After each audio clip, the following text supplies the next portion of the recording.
আসলে আজকে আমার ও ভাই দেখলাম ও বাইটা হই মধ্যপ্রাচ্যর দুবাই কান্ট্রি, বিশেষ করে বর্তমানে যে যুদ্ধ চলে যুদ্ধের মাঝে বিশেষ করে আমরা আরব কান্ট্রি দেশ বর্তমানে অনেক অবস্থা খারাপ, ঝুঁকিপূর্ণ অবস্থা। আর ভাই বর্তমানে কোন অবস্থায় আছেন দেশ, বিশেষ করে প্রথমেও আগে ভাই মানে লাগে দোয়া করি আল্লাহ বাইরে হেফাজতে রাখতা, আর বাইরে কিছু কইবা ও বাইরে আপন বাইরে আমার ভাই নাই আর আমার ভাই বাইরে আছেন আমার এখনো এখনো আমার ভাই ভালো না সব ভাই আমি আমার ভাই না সব ভাই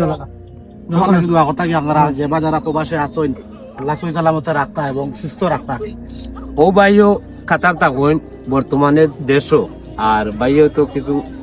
দেখতেও আইসুন। আর বর্তমানে বিদেশের যে অবস্থা সব প্রবাসীর লাগি দোয়া করি আল্লাহ হেফাজতে রাখতা। আর ভাইয়ে কিছু করছে আল্লাহ সব সহি সালামতে আবার দেশের বিরত আনতা সব লাগে আপনারা দোয়া করবা সব যাতে সুস্থ থাকেন, যে যেখানে আসুন ভালো থাকতা সুস্থ থাকতা এবং হেফাজতে থাকতা, নিজের মুখে এত বেশি করে খেয়াল রাখিয়া চলবা, কিন্তু আসলে ইনশাল্লাহ কোনো অসুবিধা নেই।